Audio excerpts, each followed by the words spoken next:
கிறிஸ்துவுக்குள் பிரியமானவர்களே, கர்த்தராகிய இயேசு கிறிஸ்துவின் நாமத்தில் மீண்டுமாய் உங்களுக்கு வாழ்த்துதல் தெரிவித்துக் கொள்கிறேன். இன்னைக்கும் நாம் பார்க்க போகிற அப்பாவோட வார்த்தை சங்கீதம் 23ஆம் அதிகாரம் 5ஆம் வசனம். Psalms 23 verse 5. என் சத்துருக்களுக்கு முன்பாக நீர் எனக்கு ஒரு பந்தியை ஆயத்தப்படுத்தி.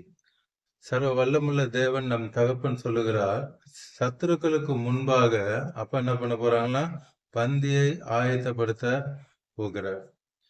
ஏன் சத்துருக்களுக்கு முன்பாக அப்படி நம்ம பாக்குறோம் அப்படின்னா, இன்னைக்கு அநேகர் சொல்லுவாங்க, நாங்க ஏசப்பா தான் தேடுறோம், துன்மார்க்கமா இருக்கவங்க நல்லா இருக்கிறாங்களே, அவங்களுக்கு ஒரு அழிவு வரலையே, அவங்க நல்லா தானே இருக்காங்க அப்படின்னு சொல்லிட்டு சொல்றதை நம்ம கேட்டிருப்போம். அப்பா ஏன் அவங்கள வச்சிருக்காங்க அப்படின்னா, அந்த சத்துருக்களுக்கு முன்பாக அப்பா என்ன பண்ண போறாங்களா, நமக்கு ஒரு பந்தியை ஆயத்தப்படுத்த போகிறார். அல்லேலூயா. என் தலையை எண்ணெயால் அபிஷேகம் பண்ணுகிறார், என் பாத்திரம் நிரம்பி வழிய போகிறது. நம்முடைய பாத்திரத்தை தேவன் என்ன பண்ண போறாங்க, நிரம்பி வழிய பண்ண போகிறார். இதை நம்முடைய சத்துருக்கள் பார்த்து என்ன பண்ண போறாங்க, வயிற்றெரிச்சல்லே அவங்களுக்கு ஒரே தடவை அவங்களுக்கு அழிவு வந்துச்சுன்னா அவங்க மரித்து போயிடுவாங்க. நம்ம நல்லா இருக்கிறத பார்த்து பார்த்து அவங்களுக்கு என்ன வரணும், ஒரு வருத்தம் வரணும். அதனாலதான் அவங்க இன்னைக்கு அவங்க ஜீவனோட இருக்கிறாங்க. வேதத்துல நாம என்னாகமும் நம்பர்ஸ் 23rd chapter verse 11, என்னாகமும் 23:11 நம்பர்ஸ்.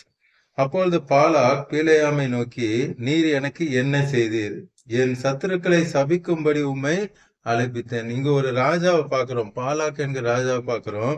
இஸ்ரவேல் ஜனங்களை சபிப்பதற்காக இஸ்ரவேலின் தீர்க்கதரிசியாகிய பீலேயாமையை காசுக்கு விலை கொடுத்து வாங்கி அழைத்து கொண்டு வருகிறார். கர்த்தருடைய ஊழியக்காரனை வைத்து இஸ்ரவேல் ஜனங்களை சபிக்க வேண்டும் என்று சொல்லி பாலாக்கு ராஜா அழைத்து கொண்டு வருகிறார். ஆனா அங்க என்ன நடக்குது பாருங்க, நீர் அவர்களை ஆசீர்வதிக்கவே ஆசீர்வதித்தீர் என்றார். ஒரு தீர்க்கதரிசி நினைச்சா கூட இஸ்ரவேல் ஜனங்களை சபிக்கவே முடியாது. அல்லேலூயா. கர்த்தருடைய பிள்ளைகளான நம்ம யாராலையும் சபிக்கவே முடியாது. காரணம் இல்லாமல் இட்ட சாபம் தங்கவே தங்காது. நம்ம அப்பா கூட இருக்கிறோம், அப்பா நம்ம கூட இருக்காங்கன்னா யாராலையும், ஒரு ஊழியக்காரராலேயே சபிக்க முடியாதுன்னா பிசாசு எப்படி சபிக்க முடியும்? அதே போல ஆதியாகமம் ஜெனிசிஸ்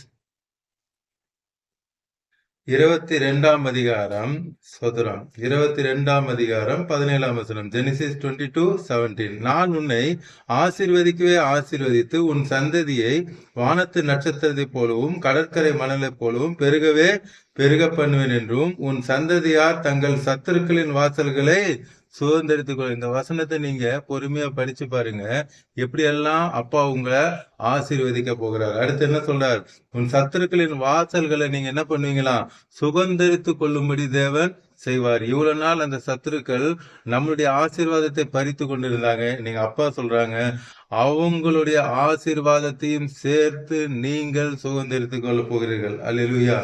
இன்னும் ஒரு வசனம் பார்ப்போம். யாத்ராகமம் 23:22. Exodus chapter 23 verse 22. நீ அவர் வாக்கை நன்றாய் கேட்டு, அப்பாவுடைய வார்த்தையை நல்லா கேட்டு, நான் சொல்வதை எல்லாம் செய்வாயாகில். அப்பாவுடைய வார்த்தையை படிச்சு அந்த வார்த்தையபடி எல்லாம் நம்ம செஞ்சோம்னா, அப்பா சொல்றாங்க, நான் உன் சத்துருக்களுக்கு சத்துருவாகவும் உனக்கு விரோதிகளுக்கு விரோதியாக இருப்பேன். பழி வாங்குதல் கர்த்தருக்குரியது. தேவன் நமக்காக யுத்தம் பண்ணுகிற தேவன். நம்மளுடைய விரோதி அவருடைய விரோதியாக மாறிடுவாங்க. அதுதான் வேதம் அருமையாக சொல்லுகிறது, உன் சத்துருக்கு அவர் சத்துருவாக மாறிவிடுவார். நாம் என்ன செய்யணும், கர்த்தருடைய வார்த்தையை நன்றாக படிக்கணும். படிக்கிறது மாத்திரமல்ல, அதன்படி நாம செய்யணும். செய்யும் பொழுது அப்பா நம்முடைய சத்துருக்கு அவரே சத்துருவாக மாறுவார். நாம் யாவரும் இப்பொழுது கல்வாரி சிலுவையை நோக்கி பார்ப்போமா? அன்பின் பரலோக தகப்பனே, இந்த காலை நேரத்திலும் இப்படி பிள்ளைகளோடு கூட பேசியிருக்கீங்க. இப்படி பிள்ளைகளுக்கு ஆம் ராஜா, இருக்கிற அந்த பயம், அந்த விரோதி நமக்கு என்ன செய்வான், இவங்க நம்மளுக்கு என்ன தீங்கு செய்வாங்க, அந்த மந்திரவாதி என்ன செய்வான், இந்த தந்திரம் என்ன செய்வான் அப்படின்னு சொல்லி பயந்து கொண்டு இருக்காங்கப்பா. இன்னைக்கு அப்பா நீங்க சொல்றீங்க, அந்த சத்துருக்கு முன்பாக என் பிள்ளைகளுக்கு நான் பந்தியை ஆயத்த பண்ண போகிறேன். என் பிள்ளைகளுடைய பாத்திரம் நிரம்பி வழியும், ஆசீர்வாதத்தினால் நிரம்பி வழியும், ரட்சிப்புனால் நிரம்பி வழியும்.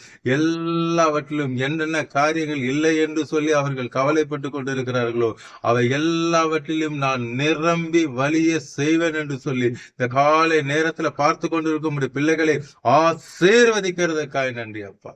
நிரம்பி வழிகிற ஆசீர்வாதம் வருகிறதுக்காய் அவர் குடும்பத்திற்கு ஒவ்வொருவரையும் ரட்சித்து ஆசீர்வதிக்கிறதுக்காக நன்றி செலுத்துகிறேன். இயேசு நாமத்தில் ஜெபிக்கிறேன் நல்ல பிதாவே, ஆமென். தொடர்ந்து பாருங்க, அநேகருக்கு ஷேர் பண்ணுங்க. கர்த்தர் அவர்களே ரட்சிக்கட்டும், ஆசீர்வதிக்கட்டும். God bless you all. Praise the Lord.